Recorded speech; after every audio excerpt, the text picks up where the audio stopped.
Hey guys, so today's video is inspired by various other videos I've seen where people take a build in one game and translate it into another. And since I've been so obsessed with Tiny Glade lately and also recently had an itch to start playing The Sims 4 again, I thought I would combine both of my interests. So this build is based on a previous video I did in Tiny Glade for a daily theme called Hilltop Hamlet, which is what you're seeing right now. I really enjoyed that build, and one of the biggest things I wish we had in Tiny Glade is the ability to create interiors, so here I am in Sims 4 making that wish come true. I think where Tiny Glade shines is in the exteriors you can create and just the overall coziness of the game. My first big obstacle in this build, besides creating the terrain, was trying to place all the buildings with respect to how they are in the Tiny Glade build. I definitely had to condense the build just to fit the lot size, which I kind of expected, to be honest, and you can see right here, I was trying to put buildings with how they were in the Tiny Glade build, you know, on a diagonal, but in Sims you can't really do that so well, you know, they snap to these hard angles, and if you guys know any way to get around that, please let me know, because I don't know, I was just really trying, and I did get some, you know, on a diagonal that you can see right here, which is great. I wish I could have had more creativity and, like, you know, fine-tuning some of the angles that I created in this build like I did in the Tiny Glade version, but you know, you gotta work with what you have, and in The Sims 4 I feel like there are definitely limitations to how you can build, and in Tiny Glade, you know, you can do exteriors differently that maybe you can't do in Sims, but you can't do interiors, so you know, the Sims 4 just kind of bridges that gap of I can do interiors here, but you know, maybe the terrain is a bit lacking. Right here I'm just bumping up that terrain to match the Tiny Glade build. I did enjoy the challenge that this build presented, just looking at the Tiny Glade version and then coming back into Sims and being like, how can I translate that into a way that would make sense given the limitations in this game? And I think I did a pretty good job of doing that. When I first started this build, I was talking to my boyfriend about, you know, I'm gonna make my build, I'm gonna do the Hilltop Hamlet in Sims 4, and he didn't really have like that much hope that this would turn out well, but I think given, you know, how this game works versus Tiny Glade, that I did a pretty good job translating that. And here I'm just kind of like sculpting out the side of that hill. I did some more sculpting over here next to the well, and then I added this fence to kind of make it more like a castle turret type thing. You can let me know if you think that worked. I also added some fences to mimic the way that I had them in Tiny Glade, and I really like how they turned out. I wish in The Sims I could do more work on the terrain. I know when you raise it up you can't really put grass on that lighter patch, and I really wish you could, but oh well. I did add some plants onto the side of that hill just to kind of give it a little bit of a vibe. I definitely changed some of the windows from what they are in Tiny Glade just to make them more cohesive in this build, so while they're not exactly the same, I like how it looks in this build, and that's all that really matters.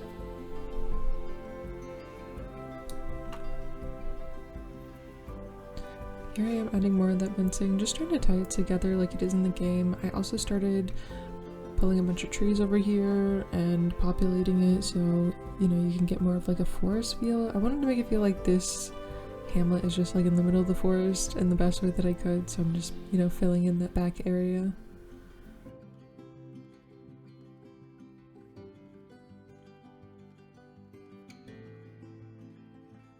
Here I am putting those plants in the front like I said. You know, I did the best with what I could. I probably could have added some more plants, but you know, a little bit goes a long way here. And I didn't show me doing the roofs for these houses, but it was a struggle trying to get the look that I wanted, and I ended up just going with something that I'm happy with, you know?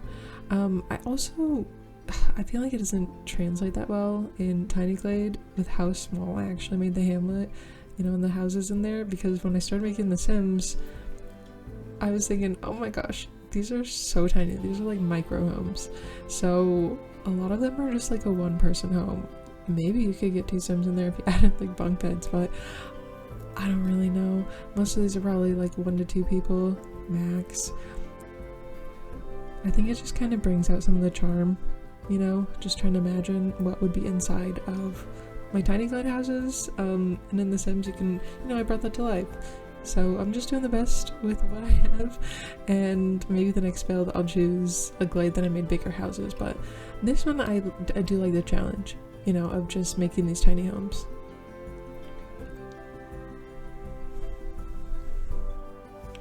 I really liked making this kitchen, and kind of the challenge it was to have such a small space on the first floor and then have the ladder up top and just kind of design what is going to go in that upper level. But I think this is the coziest kitchen out of all the kitchens I made in this hamlet. I really like that kind of like floating area above the sink. It's just really cool. There's also a running theme in all of the bathrooms in this build. I use the same shower and I have no shame. I just, you know, it fits. We don't have space for a bigger shower.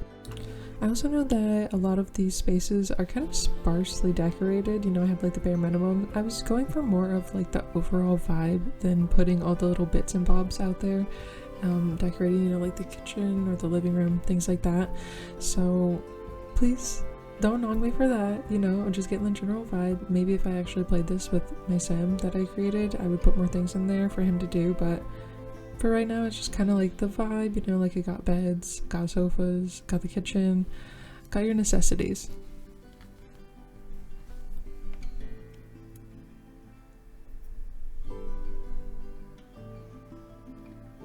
I decorated a lot of these with kind of like a cottage living in mind. I did use that pack for a lot of the things I put in here, and while I know that's probably not medieval, you know, there's like some medieval vibes, so I was going for more like cozy vibes, so I know it's not entirely accurate. It's The Sims 4, so like how accurate can it be, right?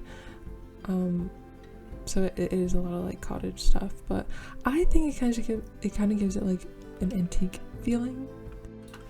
My thinking was that this is like a medieval hamlet, and these buildings are really old, so maybe it was just like renovated in like the 50s or something, and that's why it's kind of got like this cottage vibe, you know, so it is a little bit updated, but like not recently, but the houses are still pretty old. That's the lore that I have in my head. This room I thought was super cozy and cute, just a little library that you walk into, you know, and you have your little living space up top. I really like the idea that someone could come in here and just sit among the stacks. It seems like a super nice place to be.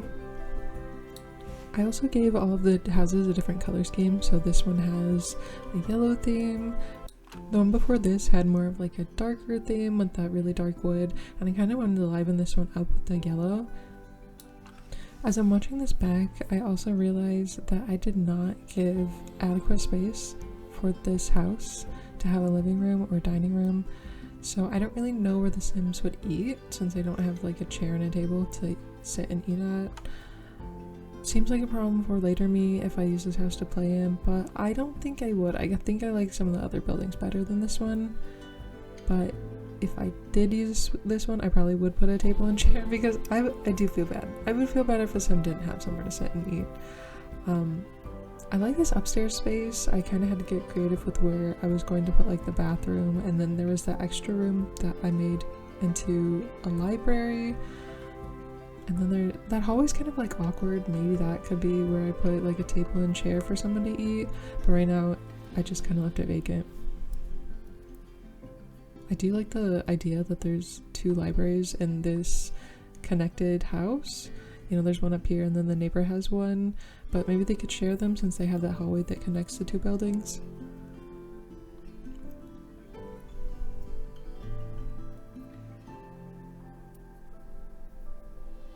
I also think it's funny that I put another library in a house that doesn't even have like a dining room, so maybe they just like books over having a place to sit. That could also be part of their story. This house gave me so much trouble. I did not notice when I started building inside of it that it had been sunken down a bit. You can see where the door does not connect to the floor. I didn't notice that for a while, so later you'll probably see where I've raised the floor up, but I just did not notice. So I'm building the kitchen, blissfully unaware of what waits me in the future. I also really like the use of lights with candles. I was really trying to go for like that older feel, you know, trying to capture that. This bathroom kind of, I don't know, I really didn't know what to do with it. I was like, should I put it in the corner? And then I decided, no, I'm gonna move it. See, like, I put it up against the wall, and then immediately was like, absolutely not. Gonna put it on this back wall. And then I decided, since I had so much space, that I was gonna extend that wall and put a bathtub. And then I really ended up liking this bathroom. I think it's the biggest one that I built in this Hamlet. All the ones are so tiny. I think this is one of the ones, it's got a tub. I think the last one we saw had a tub too, but I feel bad for everyone else that's just got a shower. The ladder in this house gave me trouble because it just was so awkward. I just did not like it. So I ended up taking those walls down, and I'm not saying it's a better solution, but it's better than having the walls. So you have like these half walls, and then you get a little extra sitting space. I think my one wish here is just that I could have stairs more condensed. Rather than having to put a ladder, I wish I could just have like a tiny little spiral staircase. But alas, here we are. So now I'm decorating the walls in the kitchen, and haven't noticed yet that, you know, there's a basement. It's kind of sunken. This final building, I don't really think is a house.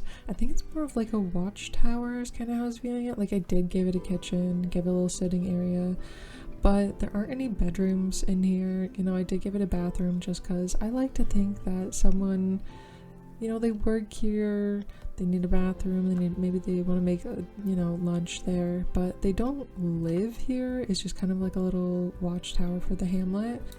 I think when translating buildings from Tiny Glade to The Sims 4 does present that challenge of, okay, I made this space, how do I decorate the inside of it, what story am I coming up with? And this one just turned out to be more of like that watchtower vibe, less a house, and I think it just kind of makes me be more creative with how am I going to populate this space. Here I did put the bathroom on the second floor, and yes, you do have to take a ladder up to the balcony and then walk inside the tower. It's definitely not inconvenient, and I think it's a great way to organize that tower.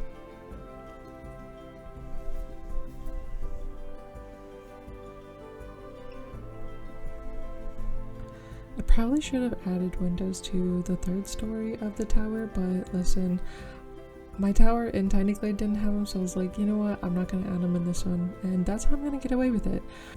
I did a walkthrough of all the buildings so you guys can kind of see what they look like through the Sims point of view.